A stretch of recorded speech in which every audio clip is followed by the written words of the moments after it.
ফাতিমা রাদিয়াল্লাহু তাআলা আনহা বিশ্বনবীর কলিজার টুকরা চাচাতো ভাই আলীর সাথে বিয়ে হলো। আলী যখন প্রস্তাব দিল ফাতেমার কাছে যে বলে, ও ফাতেমা রাজি আছো কিনা? চুপচাপ, কথা কয় না। বিশ্বনবী বুঝলেন রাজি, দুইজনকে বিয়ে পড়িয়ে দিলেন। বিয়ে পড়িয়ে দুইজনকে দাঁড় করিয়ে দিয়ে বিশ্বনবী অজু করলেন। অজু করার পরে সামান্য কিছু অজুর পানি ছিল আলীর মাথার মধ্যে ছিটিয়ে দিলেন, বরকতের পানি। সুবহানাল্লাহ কইবেন না? সুবহানাল্লাহ। অজু করে সাইয়েদনা আলীর মাথার মধ্যে ছিটিয়ে দিলেন আর দোয়া করে দিলেন, বারাকাল্লাহু লাকুমা ওয়া বারাকা আলাইকুমা ওয়া জামাআ বাইনাকুমা ফি খাইর। আল্লাহ তোমাদের দুইজনকে বরকত দিয়ে দাম্পত্য জীবন শুরু করার তৌফিক দান করুক। আবার দোয়া করলেন, আল্লাহুম্মা বারিক লাহুমা ফি বিনাইহিমা, ওদের সম্পর্কে বরকত দেন। ওয়া নাসালিহিমা শিবলিহিমা, ওদের গর্ভে যে সন্তান আসবে এগুলোর শ্রেষ্ঠ সন্তান বানান। 1 বছরের ব্যবধানে ঘরটাকে আলোকিত করে প্রথম সন্তানের জন্ম হাসান। সুবহানাল্লাহ। হাসান রে বিশ্বনবী এত আদর করেছেন, বিশ্বনবীর কাছ থেকে এত আদর কেউ কোনোদিন পায় নাই। হাসান রে বিশ্বনবী ডাকতেন লুকা। বুখারীর বর্ণনা, শব্দটা কি? লুকা মানে পিচ্ছি। ছোট বাচ্চাদেরকে আপনারা কি কন? আরে পিচ্ছি তো আমি কইছি, আপনারা কি কন? বাচ্চা বলেন, বাবু বলেন, আর কিছু কি বলেন? আর কিছু নাই। তাহলে যে বাবু পিচ্ছি, হ্যাঁ, এই বাবু পিচ্ছি আরবি হচ্ছে লুকা। বিশ্বনবী ফাতেমার ঘরে এসে বলতেন, আইনা লুকা, পিচ্ছিটা কই রে? আমার হাসান কই, আমার নানা ভাই কই? আর বিশ্বনবীর আওয়াজ শুনলে হাসান এসে বিশ্বনবীর কাঁধে। আল্লাহু আকবার, আল্লাহু আকবার। বিশ্বনবী বলতেন, ফাতেমা আমার কলিজার টুকরা, যে ফাতেমারে কষ্ট দেয় সে আমারে কষ্ট দেয়, ফাতেমারে আনন্দ দেয় মানে আমি বিশ্বনবীরে আনন্দ দেয়। এই ফাতেমা সব সময় পর্দায় থাকতেন, দিনের বেলা বেরোতেন না, সারা দিনে টয়লেট করতেন একবার, সেটাও করতেন রাত্রে, যাতে দিনের বেলা কেউ তারে না দেখে। কি ব্যালেন্স লাইফ, কি ব্যালেন্স লাইফ! রাতে একবার টয়লেটে যাওয়া মানে কি সারাদিন খাওয়া দাওয়া এরকম ব্যালেন্স করে করতেন। কেউ দেখতে পারে নাই ওনারে, কেমন ছিল কেউই জানতো না। এমন ভাবে চলাফেরা করতো, কোনো পুরুষদের সামনে দিয়ে কখনো যেতেন না। এজন্য ইন্তেকালের আগে আলীকে বললেন, আলী, বিশ্বনবীর ওসিয়ত অনুযায়ী কিছুদিন পরে আমি আমার বাবার সাথে সাক্ষাৎ করব। ইন্তেকালের সময় বেশি লোক আমার জানাজাতে আসার দরকার নাই, নিজেরা দোয়া করে দিলে চলবে। আর আমার জানাজার খাটিয়ার উপর দিয়ে বিশাল একটা বোরকা দিয়ে দিও। এটার আরবিতে বলে নাউশ। কি বলে? এই প্রথম কোন নারী তার খাটিয়ার উপরে নাউশ ব্যবহার করেছে, জন্য এটাকে বলে সুন্নাতু ফাতিমা, ফাতেমার সুন্নাত। সাইয়েদাতুনা ফাতেমার আগে কেউ জানাজার খাটিয়াতে নাউশ ব্যবহার করে নাই। আল্লাহু আকবার, আল্লাহু আকবার। আলীকে বলে গেলেন, আলী, অল্প কয়েকজন পুরুষ নিয়ে জানাজা দিও, বেশি মানুষের কাছে আমার নিও না। দুনিয়ার বুকে আমি লুকিয়ে লুকিয়ে চলতাম, মরার পরে লুকিয়ে লুকিয়ে আল্লাহর কাছে চলে যেতে চাই, পুরুষদের সামনে আমার নিও না। হাসান বলে, নানাজি, আপনার মেয়ের নামের বিচার, ফাতেমার নামের বিচার। বিশ্বনবী বললেন, ও হাসান, আমার মেয়ে ফাতেমার আবার কি বিচার, কি অপরাধ আমার ফাতেমার? হাসান হুসাইন চোখের পানি ছেড়ে দিয়ে ডেকে বলে, নানাজি, আপনার মেয়ে আমাদেরকে খাবার দেয় না কেন? খাবার দেয় না কেন বিচার দিলাম। গতকাল সারাদিন বলেছে রাত্রিবেলা খাবার দিবে, রাতে খাবার দেয় নাই। আমাদেরকে বলেছে তোমরা ঘুমিয়ে যাও, আমি রান্না করি, সকালে দিব। ঘুমায় গেলাম, সকাল বেলায় খাবার চাইলাম, আপনার মেয়ে ফাতেমা তখন আমাদেরকে খাবার দেয় না। দাদা, আমরা ছোট্ট দুইটা মানুষ ক্ষুধার জ্বালায় বেহুশ হয়ে যাই, আর সহ্য করতে পারি না, আপনার মেয়ে খাবার দেয় না। দুপুর হয়ে গেল, দুইজনে কান্নাকাটি করি, আপনার মেয়ে এখন পর্যন্ত আমাদেরকে খাবার দেয় নাই। আমরা দুজন তো আর সহ্য করতে পারি না, কেন আপনার মেয়ে আমাদের সাথে এমন করে? আপনার কাছে বিচার দিলাম, আপনি বিচার করেন। বিশ্বনবী আর কি বিচার করবেন? ধা ধা করে বিশ্বনবী চোখের পানিগুলো ছাড়েন, হুসাইনকে জড়িয়ে ধরলেন, হাসান রে জড়িয়ে ধরলেন, ডেকে বললেন, হাসান রে কাছে আয়। বিশ্বনবী শাম দেশের জুব্বা পরতেন, শাম দেশের জুব্বাটা উপরের দিকে উঠালেন, হাসান রে দেখালেন, এই তো দেখ, তোর নানার পেটের মধ্যে 3টা পাথর বাঁধা। একদিন না খেয়ে থাকার কারণে তোদের পেটে এত জ্বালা, এত কষ্ট। আমি বিশ্বনবীর পেটে গত 3 দিন যাবত কোনো দানা পানি পড়ে নাই। আমি বিশ্বনবী তো না খেয়ে আছি রে হাসান, আমি তো 3 দিন না খেয়ে আছি, আমার পেটেও তো কিছু নাই। নানাও কাঁদলেন, নাতিও কাঁদলেন, পুরো পৃথিবীও কাঁদলো, ঠিক না? ওই কঠিন ক্ষুধার দিন, ওই কঠিন দুর্ভিক্ষের দিন বিশ্ব নবী যদি তার স্পেশাল দোয়াটা করতেন, জান্নাত থেকে জিব্রাইলকে দিয়ে খাবারের বস্তা পাঠিয়ে দিত কে? ওই দিন বিশ্ব নবী দোয়াটা করে নাই। আমার জন্য, আপনার জন্য, আমাদের জন্য দোয়াটা এখনো আসরাডাই। কি দিল দরিয়া নবী ছিল, নিজের বিপদের কথা ভুলে গিয়ে, নাতির বিপদের কথা ভুলে গিয়ে, ফ্যামিলির কথা ভুলে গিয়ে উম্মতের জন্য কেঁদেছে, ঠিক কিনা? গোটা বিশ্বের জন্য শিক্ষা এনেছে, সভ্যতা এনেছে, আমাদেরকে ভদ্রতা শিখিয়েছে। আর ওই নবীরে গালি দেয় এরকম কিছু ব্লগার বাংলার জমিনে আছে না নাই? তারা মানুষ নাকি শয়তান? এগুলো পিতৃ পরিচয়হীন জারদ সন্তান, জোরে বলেন ঠিক কিনা? দুই জায়গায় কেউ যদি আমাদেরকে ইনসাল্ট করে আমরা সহ্য করতে পারি না। এক হচ্ছে কোরআন, কোরআনকে নিয়ে গালি দিলে আমাদের কলিজায় আগুন আছে না নাই? বিশ্ব নবীরে গালি দিলে কলিজায় আগুন ধরে যায়। যদি না ধরে যায় তুমি মুমিন নও, তুমি মুনাফিক। চিল্লা এখন ঠিক কিনা? আসল মানুষের বড় অভাব, অন্যের দুঃখে কাঁদবে, অন্যের জ্বালা নিজের অন্তরেও জ্বালার সৃষ্টি করবে, সেই মানুষ আর নাই, ঠিক কিনা? বিশ্ব নবীর আগের গুনাহও নাই, পরের গুনাহও নাই, তারপরেও মুনাজাতে হাউমাউ করে কাঁদতেন। তিনি দোয়ায় বলতেন, আল্লাহ ইন্নী আব্দু কবনু আব্দি কবনু আমাতিক নাসিয়াতি বিয়াদিক। ও আল্লাহ, আমি আপনার গোলাম, গোলামের ঘরের গোলাম, বান্দির ঘরের গোলাম। আল্লাহ আমি আপনার গোলাম, গোলামের ঘরের গোলাম, মানে আমার বাপ আব্দুল্লাহ আপনার গোলাম, আমরা গোলাম বংশের। সুবহানাল্লাহ। গোটা বিশ্বের শ্রেষ্ঠ মানুষটা নিজের গোলাম বলতে দ্বিধাবোধ করতো না, বলতো আমি আপনার গোলাম, গোলামের ঘরের গোলাম, বান্দির ঘরের গোলাম, নাসিয়াতি বিয়াদিক। আমার মাথার চুলের ঝুঁটি আপনার হাতের মুঠোয়, আমার চুলের ঝুঁটি আপনার হাতের মুঠোয়, গোলামের মতো যেখানেই টানবেন আমি ওখানেই যাব। আল্লাহু আকবার। এই ছিল বিশ্বনবীর বিনয়। নিজেকে গোলাম বলতে স্বাচ্ছন্দ্য বোধ করতেন, কোনোদিন জীবনে অহংকার করেন নাই। কোনদিন বিশ্বনবী কারোর সাথে মুসাফা করতে যে নিজে আগে হাত টানেন নাই, যতক্ষণ না ওই লোকটা তার হাত টেনে নিয়েছে। সুবহানাল্লাহ। আর বিশ্বনবীর হাত ছিল আলিয়ানু মিনাদ দিবাজ, রেশমের কাপড়ের চেয়েও নরম। সিল্ক চিনেন? সিল্ক, সিল্কের কাপড়ের চেয়ে বিশ্বনবীর হাত ছিল নরম। এই নরম হাত মুসাফার মধ্যে যে একবার পাইতো কেউ ছাড়তে চাইতো না, ধরেই রাখতো। আর বিশ্বনবী নরম হৃদয়ের নবী, কেউ যদি না ছাড়ে বিশ্বনবীও ছাড়তেন না। সুবহানাল্লাহ। ওই নবী মুনাজাতে কাঁদতেন। এজন্য ভাইরা এই কথা বললেন না আল্লাহ আমার দোয়া শোনে না, আপনি দোয়ার মতো দোয়া করেন নাই, এজন্য শোনে নাই, ঠিক কি না? দোয়া কবুল হওয়ার রহস্য হচ্ছে চোখের পানি। বিশ্বনবী বললেন দুইটা চোখের পানি আল্লাহর কাছে সব চাইতে সেরা।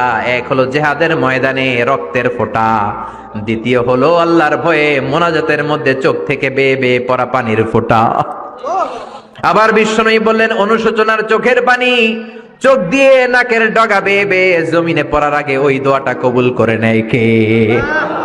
এজন্য চাওয়ার সময় নিজেরা ছোট করেন, বলবেন আল্লাহ আমি আপনার গোলাম, গোলামের ঘরের গোলাম, বান্দির ঘরের গোলাম, আমার চাইতে ক্ষুদ্র ছোট কেউ নাই, এমন কোন গুনাহ নাই আমি করি নাই, তুমি ছাড়া আমারে পার করার কেউ নাই, ঠিক কিনা? এরকম দোয়ার মধ্যে নিজেরে ছোট করে দেন, আপনার দোয়া কবুল করবে কে? এজন্য সব সময় চাইবে একজনের কাছে, তিনি কে? একদল আছে বা এক শ্রেণীর লোক আছে, রোগে যখন পড়ে তখন আল্লাহরে ডাকে, রোগ ভালো হয়ে যায় আল্লাহরে ভুলে যায়, আছে না নাই? নির্বাচনের আগে আল্লাহরে ডাকে, নির্বাচন শেষ আল্লাহরে ভুলে যায়, আছে না নাই? সমস্যায় পড়েছে আল্লাহরে ডাকে, সমস্যা নাই আল্লাহরে ভুলে যায়, আছে না নাই? রব্বুল আলামিন বলেন স্পেশাল কিছু সময় আছে, ওই সময় দোয়া করলে দোয়া কবুল করে নেয় কে? তাহাজ্জুদের সময় দোয়া করবেন। ওয়া মিনাল লাইলি ফাতাহাজ্জাদ বিহি নাফিলাতান লাকা আসা আন ইয়াবআসাকা রাব্বুকা মাকামাম মাহমুদা। তাহাজ্জুদের নামাজ পড়লে আপনার মর্যাদা বাড়ায় দিবে কে? আল্লাহ। এখন হুজুর আমরা তো ফজরই পড়ি না, তাহাজ্জুদ কখন পড়মু? তাহাজ্জুদ তো তাদের যারা ফজর পড়ে, ঠিক কি না? ফজরই তো পড়ে না, তাহাজ্জুদ কখন? ফজরের সময় মসজিদের বেহাল দশা। ফজরের সময় যত মসজিদে নামাজ পড়লাম খালি মুরব্বি চাচাদেরকে পাওয়া যায়, ইয়াং ছেলেরা নাই। ফজরের নামাজ মুরব্বিদের জন্য নয়, ফজরের নামাজ তোমাদের মতো ইয়াংস্টার যারা আছো তাদের জন্য, ঠিক কি না? এই যৌবন বয়সের ইবাদত আল্লাহর কাছে সবচাইতে প্রিয়। খেয়াল করে বোঝার চেষ্টা করো, যুবক বয়সে যদি গভর্নমেন্ট সার্ভিস করো, বার্ধক্যে উপনীত হলে পেনশন আছে না নাই? অনুরূপ ভাবে যুবক বয়সে যদি ইবাদত করো, বার্ধক্য অবস্থায় ইবাদত করতে না পারলেও পেনশনের হিসাবে তোমার আমলনামায় সওয়াব দিয়ে দিবে কে? এজন্য যুবক বয়সের ইবাদত আল্লাহর কাছে প্রিয়। মসজিদ তখন ধরে যখন আর কাজ করার সুযোগ নাই। মসজিদে তখন যায় যখন কেউ চাকরিতে নেয় না। মসজিদে তখন যায় যখন ঘরের কেউ তার সাথে কথা বলতে চায় না, মানে বয়স হয়ে গেছে 70। তখন দাড়ি রাখে যখন শেভ করতে গেলে হয় গাল কাটবে নয় ব্লেড ভাঙবে, ঠিক কিনা? এজন্য যুবক বয়সে মসজিদে যাও, এখন তোমাদের রক্ত গরম, যা চাও তোমরা তাই করতে পারো। যেই মুরব্বী বাবাদের দাড়িগুলো পাকা হয়ে গিয়েছে তারাও তোমাদের মতো ওই বয়সটা পার করে এসেছে, ঠিক কিনা? দুদিনের দুনিয়া, অল্প কয়েকটা বছরের ব্যবধানেই তোমার চুল পাকতে শুরু করবে, তোমার এই রক্ত গরম শরীরটাও ঠান্ডা হয়ে যাবে, তোমার আশেপাশে আর কেউ ঘুরবে না, কেউ তোমারে ডাকবে না, কেউ তোমারে গুনবে না। চিল্লায় বলেন ঠিক কিনা? এজন্য কিয়ামতের দিন বিশ্বনবী বলেন, বনি আদম 5টা প্রশ্নের উত্তর না দিয়ে কেউ পা নাড়াতে পারবে না। এর মধ্যে একটা প্রশ্ন হলো, যৌবন বয়সটা তুমি কেমন কাজে লাগিয়েছো? যৌবন বয়সে কি ইসলামের পক্ষে স্লোগান দিয়েছো নাকি রাম আর বামপন্থীদের দলে গিয়েছো, ঠিক কিনা? যৌবন বয়সে কি তাফসির মাহফিলে গিয়েছো নাকি মমতাজের গানের কনসার্টে গিয়েছো? যৌবন অবস্থায় তুমি কি কোরআনের অর্থ পড়েছো, ইসলামী সাহিত্য পড়েছো নাকি চটি বই পড়েছো, ঠিক কিনা? পাই টু পাই কিয়ামতের দিন জিজ্ঞেস করবে কে? চিল্লায় বলেন কে? এজন্য তাহাজ্জুদের অভ্যাস করেন। যারা তাহাজ্জুদ পড়ে তাদের চেহারায় একটা আলাদা গ্লেস আছে। লোকটা কালো হলেও, যদি কালো রঙের লোক হয়, একটা গ্লেস আছে। আমার অনেক কালো বন্ধু আছে। আমি মিশরে পড়েছি, students of more than 100 nationalities, we used to study, stay and dwell in the same place. 100টারও বেশি দেশের ছাত্র থাকতাম। আমার অনেক আফ্রিকান বন্ধু ছিল, কুচকুচে কালো, তেল তেলে, কিন্তু কালো হলো চেহারা একটা সৌন্দর্য আছে না নাই? এজন্য কালো মানুষও যদি তাহাজ্জুদ পড়ে চেহারায় নূর বাড়িয়ে দিবে কে? 2 নম্বরে হলো আযান আর ইকামতের মাঝখানে যদি দোয়া করে, ওই দোয়া কবুল করে কে? এটা অনেকে জানে না। আযান দিয়েছে, মসজিদে গিয়েছে, সুন্নত নামাজ পড়ে বসে আছে, কখন ইকামত হবে, আরো 5 মিনিট বাকি, মাথা চুলকায়, আছে না নাই? মোবাইল টেপাটেপি করে, ফেসবুকিং করে, ঘড়ির দিকে তাকায় আছে, ঘড়ির কাঁটাও ঘুরে, ওর মাথাও ঘুরে, আছে না নাই? তো বসে থাকবা কেন তুমি? 5 মিনিট সময় আছে, চাইতে হবে কার কাছে? বাজারে যাওয়ার সময় যেমনি আপনি লিস্ট করে নিয়ে যান, এটা লাগবে ওটা লাগবে, মসজিদে যাওয়ার সময় মোবাইলের টুকি নিয়ে যান, কাগজের টুকি নিয়ে যান। আল্লাহ আমার সুন্দরী বউ লাগবে, বউ দাও, দিবে কে? এই বেটা, দিবে কে? নেককার বিবি লাগবে, দিবে কে? গোল্ডেন এ প্লাস পেতে চাই, দিবে কে? উমরা করতে চাই, পাসপোর্টে ভিসা লাগে না, ভিসা করে দিবে কে? দুরারোগ্য ব্যাধি, অনেক ওষুধ খেলাম, অনেক দেশে গেলাম, কোন ডাক্তার ভালো করতে পারে না, কিন্তু ডাক্তারেরও বড় ডাক্তার আছে না নাই? কেউ যেটা পারে না, পারে কে? আযান ইকামতের মাঝখানে দোয়া আল্লাহ ফেরায় না। হাদিস এসেছে, দুআউ লা ইরাদ্দু বাইনাল আযানি ওয়াল ইকামা। আযান এবং ইকামতের মাঝখানের সময়টাতে দোয়া করবেন। তারপরে বিশ্বনবী বললেন, দুবুরাস সালাওয়াতিল মাকতুবা, ফরজ নামাজের পরে দোয়া করলে কবুল করে কে? আল্লাহ। এই তাসবির সুন্নাত নাই। মানুষগুলো এত অস্থির, সালামের পরে কখন বেরোবে, কখন বেরোবে, মনে হয় পাবলিক টয়লেটে ঢুকছে, ঠিক না? মনে হয় পাবলিক টয়লেটে এসেছে। মসজিদে ঢুকেছো, আল্লাহুম্মা বলে তুমি ঢুকে গেলা আল্লাহর নাম নিয়ে, যখন মসজিদে ঢুকে গেলা তোমার মাথার উপরে রহমত ঢালছে কে?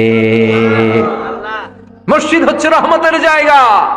সালাম ফেরানোর পরে তাসবিহ পড়েন, তারপরে আপনি দোয়া করেন।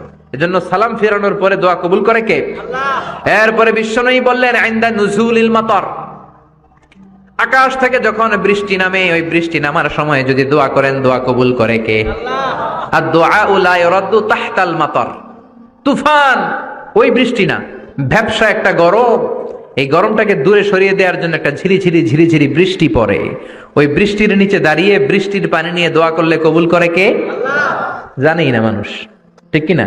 বরং বৃষ্টি আসলে গান গাওয়া শুরু করে দেয়, এই বৃষ্টি ভেজা রাতে তুমি চলে যেও না, আছে না নাই? তো চলে যাবো না, কি করবো, থেকে যাবো তোমার সাথে? এগুলো করা যাবে না। বৃষ্টি রহমতের বৃষ্টি, তুমি বৃষ্টি হাতে নিয়ে দোয়া করো। সুন্দরী বউ লাগবে, দিতে পারে একজন, তিনি কে? আল্লাহ। এজন্য চাইতে হবে একজনের কাছে, তিনি কে? কদরের রাতে দোয়া করলে আল্লাহ কবুল করে, খতমে কোরআনের পরে দোয়া করলে আল্লাহ কবুল করে, হজের মানাসিকুল হজের মধ্যে যে দোয়া করলে কবুল করে, মুসাফির দোয়া করলে কবুল করে, রোজাদার ব্যক্তি দোয়া করলে আল্লাহ কবুল করে, মাজলুম ব্যক্তি দোয়া করলেও আল্লাহ কবুল করে। এজন্য বিশ্বনবী বলেছেন ইত্তাকু দাওয়াতাল মাজলুম, মজলুমের বদদুয়ারে ভয় করো। ফাইন্না লাইসা বাইনাহু ওয়া বাইনাল্লাহি হিজাব, তার আর তার আল্লাহর মাঝে কোনো পর্দা থাকে না। মজলুম দোয়া করলেই কবুল, সুবহানাল্লাহ। এরপরে স্পেশাল দোয়া হলো মা বাবার দোয়া। এই দোয়া কোনোদিন ফিরে না, সুবহানাল্লাহ পড়েন। রাজি আছেন মা বাবার কাছে দোয়া চাইতে? রাজি আছেন তো? কোন ঘর আছে যে ঝগড়া হয় না? এরকম কোন ঘর পৃথিবীতে নাই। ঝগড়া হবে, মা বাবার সাথে মিস আন্ডারস্ট্যান্ডিং হবে, হয়ে যেতে পারে দু চার কথা, কিন্তু ক্ষমা চাইতে হবে, ঠিক কিনা? মা বাবার শুধু দোয়াটাই কবুল নয়, মা বাবার দোয়াও কবুল, বদদোয়াও কবুল। কি আজীব তামাশা! এমন যদি হয়তো দোয়াটা কবুল হয় কিন্তু বদদোয়াটা কবুল হয় না, তাহলে তো বাইসা যেতাম, ঠিক কিনা? কিন্তু দোয়াও কবুল, বদদোয়া। আমাদের সবচাইতে বড় পীর হবে আমার বাবা, সবচাইতে বড় পীর হলো আমার মা। সবচাইতে বেশি আমরা যার কাছে দোয়া চাইতে যাব তিনি হলেন আমার বাবা, তিনি আমার মা। চিল্লায় বলেন ঠিক কিনা? বিশ্বনবী মক্কা থেকে মদিনায় হিজরতের আগে মদিনায় দুইটা গোত্র ছিল। এই গোত্রের মধ্যে 120 বছর ধরে মারামারি। কয় বছর? 120। কেউ এই মারামারিটা বন্ধ করতে পারে না। গোত্র দুইটার নাম হচ্ছে আউস আর খাজরাজ। আউস খাজরাজের মারামারি। বাবা মরে যাওয়ার সময় ছেলের ওসিয়ত করা যায়, নসিহত করা যায়, বাবারে আমারে কোপাইছে তুইও কোপাবি। ওই বলে আবার নাতিরে কয় আমারে মারছে তুইও মারবি। তো বংশ পরিক্রমায় মারামারি চলতেই থাকে, কেউ আর থামাইতে পারে না। বিশ্বনবী মক্কা থেকে মদিনায় হিজরত করতে এসে মদিনায় বাসাবাড়ি করে 7 দিনের মাথায় 120 বছরের মারামারি থামায় দিলেন। কি নবী ছিল! মিলায়ে দিতেন। ফাসলিহু বাইনা আখাওয়াইকুম, ভাইয়ে ভাইয়ে মারামারি লাগলে মিলায়ে দাও। স্বামী স্ত্রীর ঝগড়া হলে মিলায়ে দিবেন। এজন্য মায়েরা, বোনেরা, বিশ্বনবী বলেছেন তাকফুরনাল আশিরা, মেয়েদের সবচেয়ে বড় একটা সমস্যা হচ্ছে স্বামীর নাশুকরি করে। স্বামী দিতে পারলে ভালো, দিতে না পারলে কয় তুমি আমার জীবনে কিচ্ছু দাও নাই। এরকম আছে না নাই? স্বামী আর স্ত্রী বানায় যেজন মিস্ত্রি সে বড় আজব কারিগর, ঠিক কিনা? এজন্য এই সম্পর্কটা সাইয়েদানা আদম আর হাওয়া থেকে শুরু হয়েছে। কিয়ামত পর্যন্ত স্বামী আর স্ত্রীর এই সম্পর্কের মাধ্যমে গোটা বিশ্বটারে জারি রেখে দিয়েছে কে? তো এই জন্য নারীদের জন্য জান্নাতে যাওয়া সহজ, তারা যদি কিছু প্রসিডিউর মেনটেন করে। বিশ্বনবী বললেন কোন নারী যদি 4টা কাজ করে ওই নারীর জন্য 8টা জান্নাতের দরজা খুলে দিবে কে? আল্লাহ। আল মারআতু ইযা সাল্লাত খামসাহা সামাত শাহরাহা আতাআত বা'লাহা হাফিজাত ফুরুজাহা ফালতাদখুল মিন আইয়ি আবওয়াবিল জান্নাতি শাআত। মায়েরা ভালো করে শোনেন, যে নারী 5 ওয়াক্ত সালাত পড়বে, রমাদানের রোজা রাখবে, স্বামীর আনুগত্য করবে, লজ্জাস্থানের হেফাজত করবে, এই 4টা কাজ করলে আল্লাহ তাআলা তার জন্য 8টা জান্নাতের দরজা খুলে দিবেন।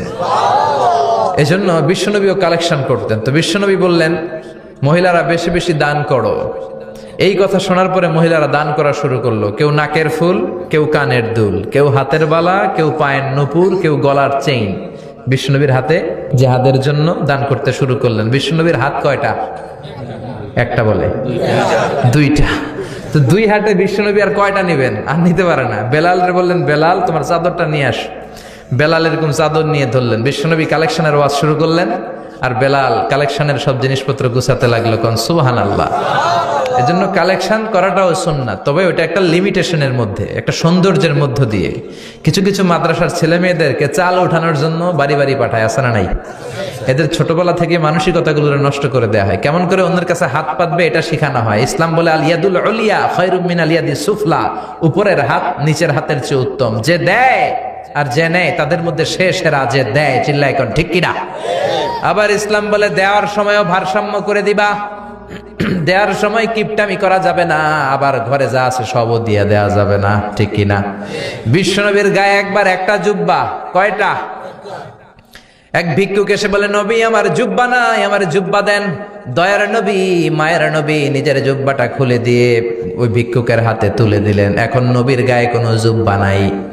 বিশ্বনবী এখন ঘর থেকে বেরোতে পারে না। সাহাবারা এসে ঘরে নক করে, বিশ্বনবী বেরোতে পারে না। আল্লাহ আয়াত নাজিল করলেন ওয়াল্লাযীনা ইযা আনফাকু লাম ইউসরিফু ওয়া লাম ইয়াকতুরু ওয়া কানা বাইনা যালিকা কওয়ামা। মুমিন বান্দাদের গুণাবলী যখন দান করে কিপটামি করবে না, আবার অপচয়ও করবে না।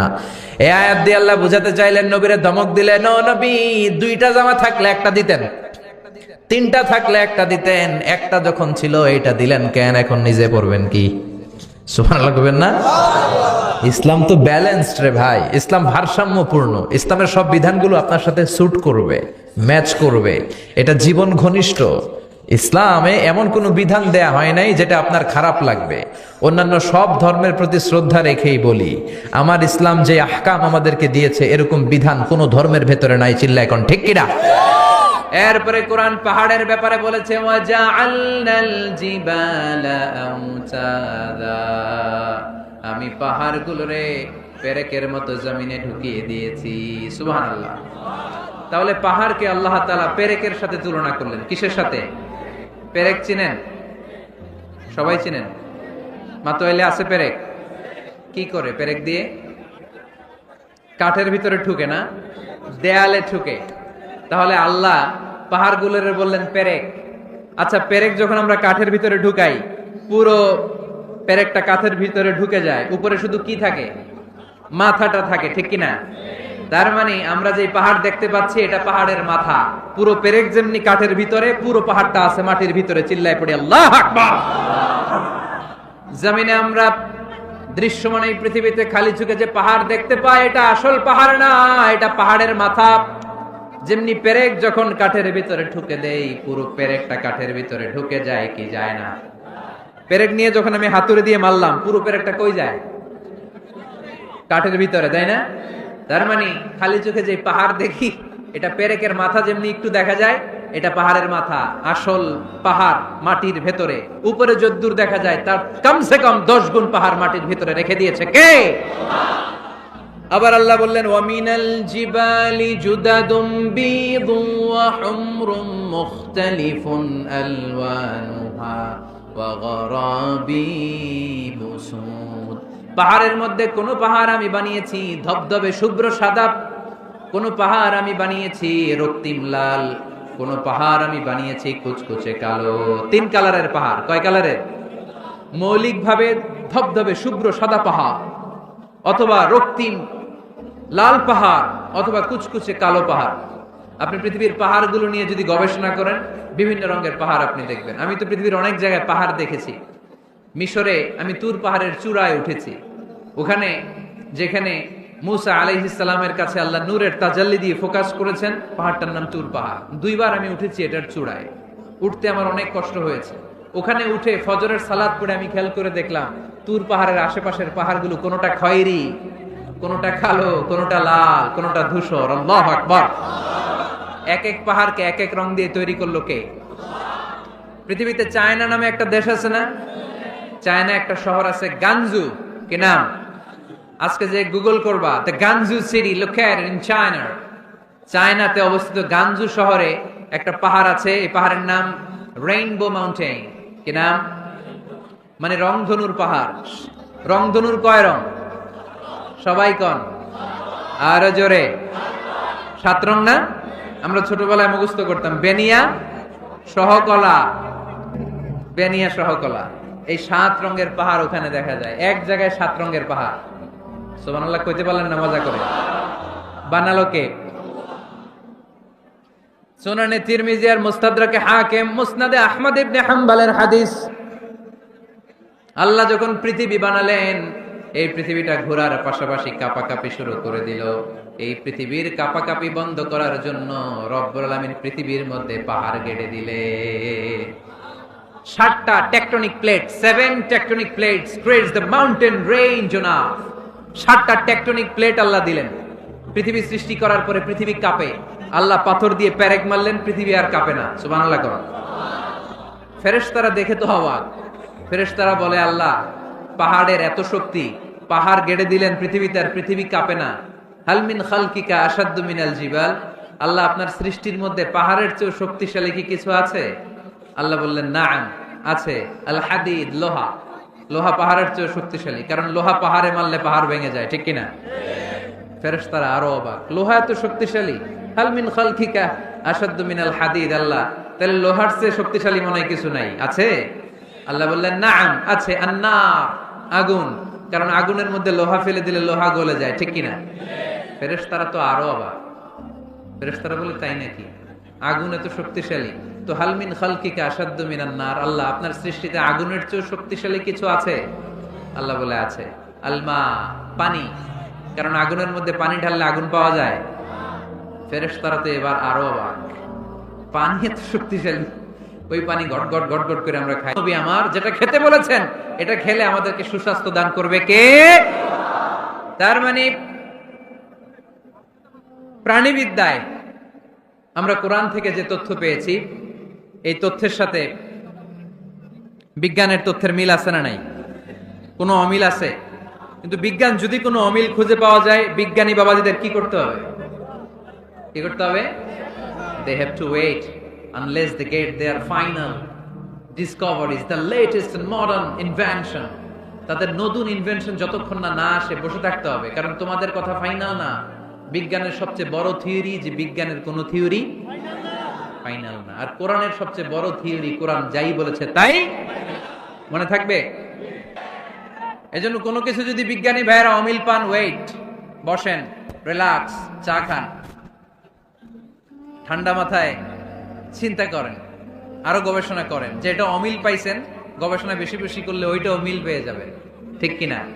তারা অন্ধকারে সুন্দরী নারী পেলে ধর্ষণ করতে দেরি করে না, চিল্লায় বলো ঠিক কিনা?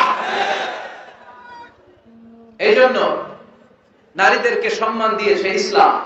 সাইয়েদনা আদম আলাইহিস সালাম আর হাওয়া আলাইহিস সালামকে শয়তান জান্নাতে নেকেট করতে চেয়েছে। ওই শয়তানের মিশন দুনিয়াতে আজ আছে না নাই? আল্লাহ বললেন ওয়াত-তিনি ওয়াজ-যাইতুনি ওয়া তুরি সিনিনা ওয়া হাযাল বালাদিল আমিন। তো সূরা ৩ এর কসম কাটলো কে? ডুমুর ফলের কসম কেটেছেন। এরপর আল্লাহ বলেছেন ওয়াজ-যাইতুন, যাইতুনের কসম। জাইতুন মানে অলিভ অয়েল, জাইতুন মানে কি? Olive oil. জলপাই, বাংলায় বলে জলপাই। বাংলায় কি বলে? জলপাই। জলপাই খাইছেন আপনারা? জি। বাংলাদেশের জলপাই আর আরব দেশের জলপাইয়ের মধ্যে একটু পার্থক্য আছে। এই জাইতুন, অলিভ অয়েল বা জলপাই, এটা হিট ট্রাক্স, পাহাড়ি এরিয়াতে জন্মায়। বিষ্ণু বলেছেন কুলু যাইত ওয়াদাহিনু, জাইতুনের তেল খাও, তেল দাও, তেল মালিশ করো। জাইতুনের তেলে আল্লাহ বরকত ঢুকায় দিয়েছে। আপনার দেহের যে ব্যাড কোলেস্টেরল লেভেল আছে এটাকে নামিয়ে ফেলবে, সুবহানাল্লাহ পড়েন। জাইতুনের তেল দাড়িতে মাখবেন, চুলে মাখবেন, দাড়ি চুল সহজে পাকবে না। যৌবনকে আমরা ধরে রাখতে চাই না, তাহলে জাইতুনের তেল খাবেন। এটাকে সালাদের মধ্যে ইউজ করা যায়, সালাদে ড্রেসিং করার জন্য ইউজ করা যায়। তিন ধরনের জাইতুন আছে। একটা হচ্ছে extra virgin, less than 1% acid দিয়ে এটাকে পিউরিফাই করে। নোয়াখালীতে কোনো সুপার শপ আছে কিনা? কেনাকাটা, নোয়াখালী সুপার মার্কেট। আচ্ছা, আর কি আছে? কেনাকাটা। এই কেনাকাটা বা স্বপ্ন বা আগরা, এগুলোর ভেতরে আপনারা এই জাইতুনের তেল পাবেন। এটা খাবেন, এটা বাচ্চাদের গায়ে মালিশ করবেন। চামড়ার মধ্যে মালিশ করলে, ম্যাসেজ করলে চামড়ার ত্বকের মধ্যে ভাঁজ পড়বে না, আপনার যৌবন আপনি ধরে রাখতে পারবেন। আলহামদুলিল্লাহ পড়েন। আবার বিষ্ণু বলতেন এই জাইতুন গাছটা এত বরকতের গাছ, জাইতুন ফল খাওয়া যায়, জাইতুনের তেল মালিশ করা যায়, আবার জাইতুনের ডাল ভেঙে মেসওয়াক করা যায়। নি'মাস সিওয়াকি জাইতুন ফাইন্নাহু সিওয়াকি ওয়া সিওয়াকুল আমবিয়া মিন ক্বাবলি। জাইতুনের ডালের মেসওয়াক কতই না ভালো মেসওয়াক, কারণ এটা দিয়ে আমিও মেসওয়াক করি। আমার আগে সব নবীরা জাইতুনের ডাল ভেঙে ভেঙে মেসওয়াক করতেন। চিৎকার করে বলেন সুবহানাল্লাহ। আল্লাহ বললেন ওয়াত-তিনি ওয়াজ-যাইতুনি ওয়া তুরি সিনিনা ওয়া হাযাল বালাদিল আমিন। তিন ফলের কসম, জাইতুন ফলের কসম কাটলো কে? আসলে তিন আর জাইতুন দিয়ে কসম কেটে আল্লাহ যে এলাকায় তিন জাইতুন বেশি হয় ওই এলাকার কসম কেটেছেন। মুফাসসিরিনদের কথা, সুবহানাল্লাহ পড়ো। সবচেয়ে বেশি তিন আর জাইতুন হয় শাম দেশে। কোন দেশে? যেটা বর্তমান সিরিয়া, ফিলিস্তিন। বিষ্ণু বলেছেন তুবা লিশ-শাম, শাম দেশের মধ্যে অনেক বরকত। আল্লাযী বারাকনা হাওলাহু, এই শাম দেশের চারদিকে আমি বরকত দিয়ে ভরে দিয়েছি। চিল্লায় বলেন সুবহানাল্লাহ।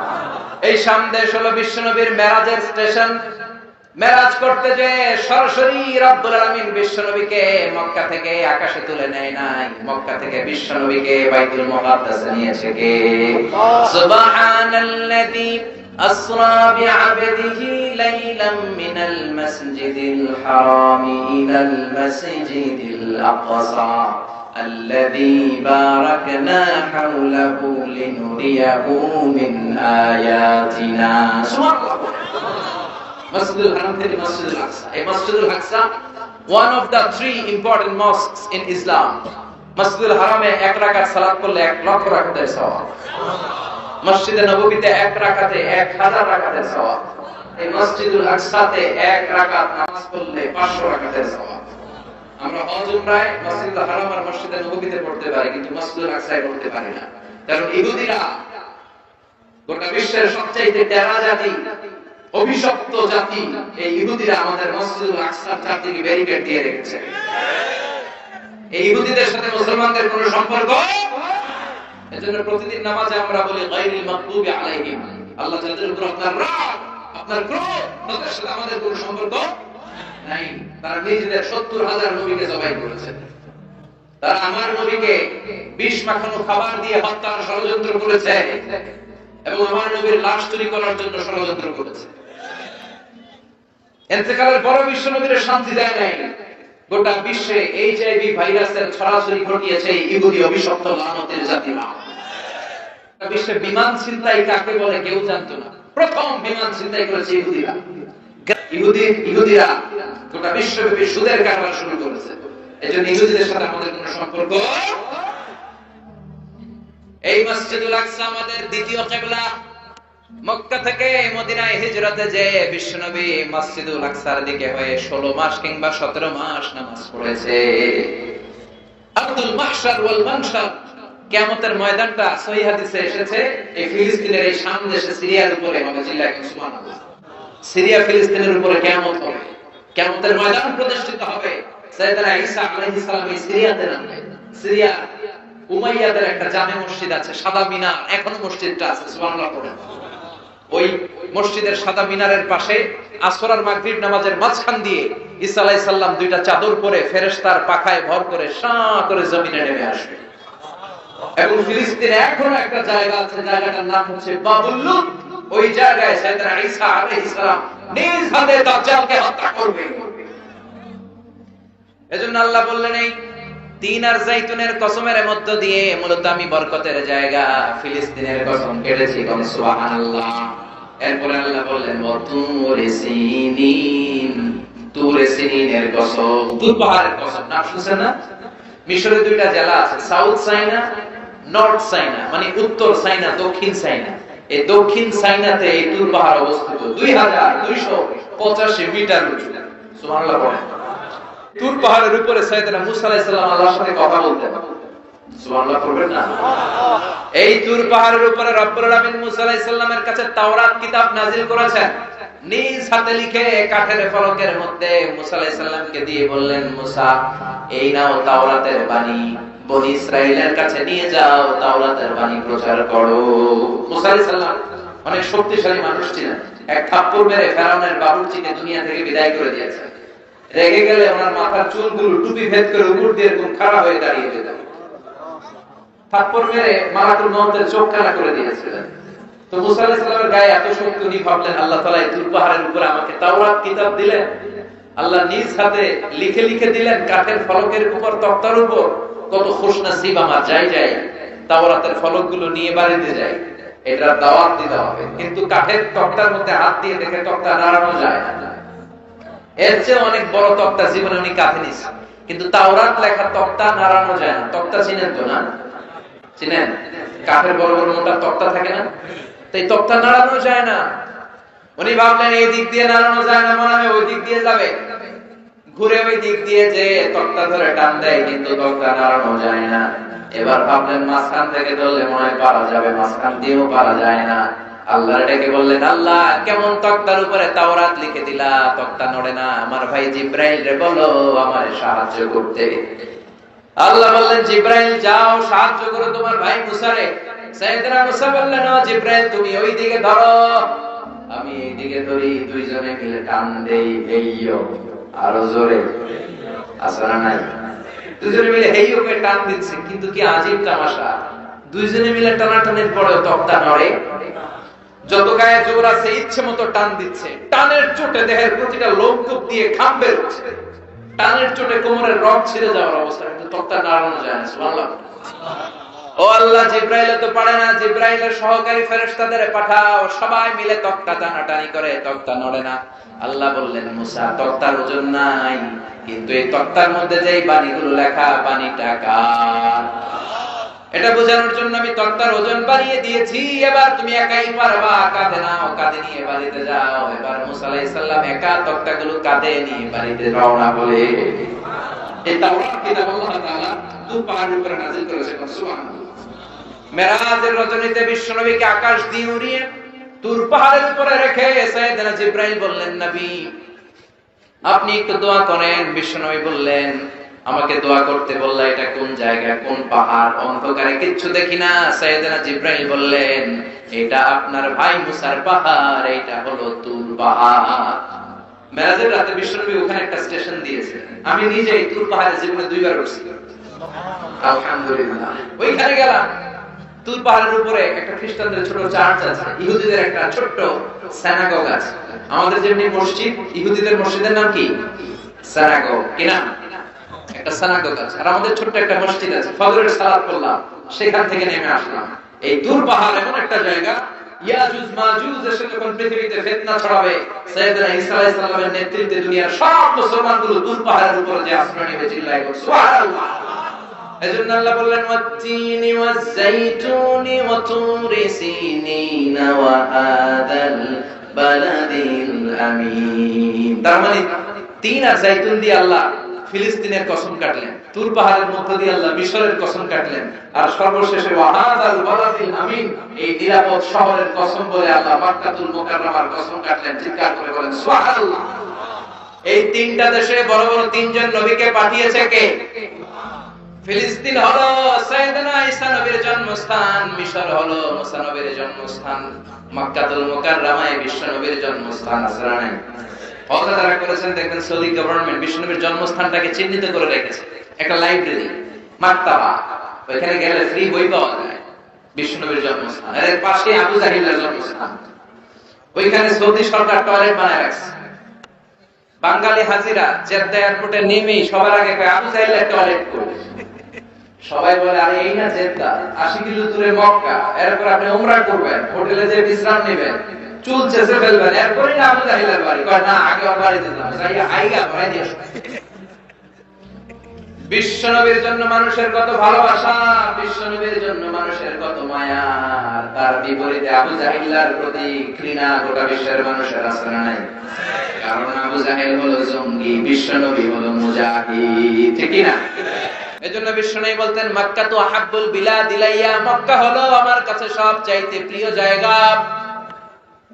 লাউলা খরিজতু লামা খারাজতু, মক্কা থেকে জোর করে যদি আমাকে কুরাইশরা বের করে না দিত, আমি কোনদিন মক্কা ছাড়তাম না। সুবহানাল্লাহ। আল্লাহ বললেন, এটা হচ্ছে মাসাবাতান লিন-নাসি ওয়া আমনা, সব মানুষের মিলন কেন্দ্র। কাবায় যখন আযান হয়, তখন মৌমাছির বাসার দিকে মৌ পোকাগুলো যেমনি ভনভন ভনভন করে ছুটে, সবগুলো মুসল্লি কাবা ঘরের দিকে ছুটতে থাকে, চিৎকার করে পড়েন সুবহানাল্লাহ। আল্লাহু আকবার বললে লক্ষ লক্ষ মুসল্লিরা কাবার চারদিকে সেনাপতির কমান্ড আসার সাথে সাথে যেমনি মুহূর্তের মধ্যে গোল হয়ে দাঁড়িয়ে যায়, সবগুলো মুসল্লি, লক্ষ লক্ষ মুসল্লি 5 সেকেন্ডের ব্যবধানে সব গোল হয়ে দাঁড়িয়ে যায়, চিল্লায় করে সুবহানাল্লাহ। এজন্য আল্লাহ বললেন, এটা হলো বরকতের জায়গা, নিরাপত্তার জায়গা। প্রতিদিন কাবা ঘরকে কেন্দ্র করে রব্বুল আলামিন 120টা রহমত নাযিল করে থাকে। কয়টা? জোরে বল। 60 লিত-তাইফিন, 60টা রহমত যারা তাওয়াফ করে। 7 টার্নস মেক আ তাওয়াফ। কাবার একটা কর্নারে একটা স্টোন আছে, ব্ল্যাক স্টোন, হাজারুল আসওয়াদ। এটাতে কিস করলে জীবনের সব গুনাহ এই স্টোনে, পাথরটা টেনে নিয়ে যায়। কিয়ামতের দিন আল্লাহ এই পাথরকে একটা ঠোঁট দিবে, জিহ্বা দিবে, আর 2টা চোখ দিবে, আর পাথরটাকে দাঁড় করাবে। কিয়ামতের ময়দানে পাথরটা দাঁড়িয়ে দাঁড়িয়ে বলবে, আল্লাহ, এই মুসল্লি, এই হাজী, এই উমরা পালনকারী আমাকে চুমু দিয়েছিল, এরে তুমি জাহান্নামে ঢোকাতে পারবে না। 120টা রহমতের মধ্যে থেকে 60 লিল তাইফিন, 60টা রহমত তাওয়াফকারীদের জন্য। 40 লিল মুসল্লিন, 40টা রহমত যারা কাবার চারদিকে নামাজ পড়ে তাদের জন্য। ওয়াল 20 লিন নাযিরিনা ইলাল কাবা, বাকি 20টা রহমত যারা তাওয়াফ করে না, নামাজ পড়ে না, শুধু কাবার দিকে নজর করে তাকিয়ে থাকে। কাবার দিকে নজর করে তাকালেই সব। যেতে মনে চায় না? কাবার দেখতে মনে চায়? কার কার হাত তুলে আল্লাহ দেখা। কসম কাটলেন 3টা, চিৎকার করে বলতে হবে কয়টা? 3টা কসম কেটে কত গুরুত্বপূর্ণ একটা কথা বলবেন, এটা না শুনেই চলে যাবেন? বসেন। আল্লাহ বললেন লাকাদ খালাকনাল ইনসানা ফি আহসানি তাকওয়িম, আমি মানুষকে অসাধারণ চমৎকার এক আকৃতি দিয়ে তৈরি করেছি। সুবহানাল্লাহ। মানুষের আকৃতি গঠন যে কত সুন্দর আপনি কল্পনাও করতে পারবেন না। যারা হিউম্যান অ্যানাটমি, প্রাণীবিদ্যা বা মরফোলজি, আকৃতি সংক্রান্ত জীববিদ্যা নিয়ে পড়াশোনা করে তারা বুঝবে মানুষের চেহারার সাথে পৃথিবীর কোন প্রাণীর কোন মিল আছে? পৃথিবীর সবগুলো কুকুরের কেন্দ্রীয় চেহারা প্রায় একরকম, পৃথিবীর সব ছাগলের চেহারা একরকম, সব গরুর চেহারা একরকম, কিন্তু পৃথিবীতে 700 কোটি মানুষের বসবাস, একটা মানুষের চেহারার সাথে আরেকটা মানুষের চেহারা মিল আছে? আরো কত 700 কোটি পৃথিবীতে ছিল এখন কবরবাসী, আরো কত 700 কোটি কিয়ামতের আগ পর্যন্ত আসবে। একটা মানুষের চেহারার ব্লুপ্রিন্টের সাথে, ডিজাইনের সাথে পৃথিবীর আরেকটা মানুষের চেহারার কোনো মিল আছে?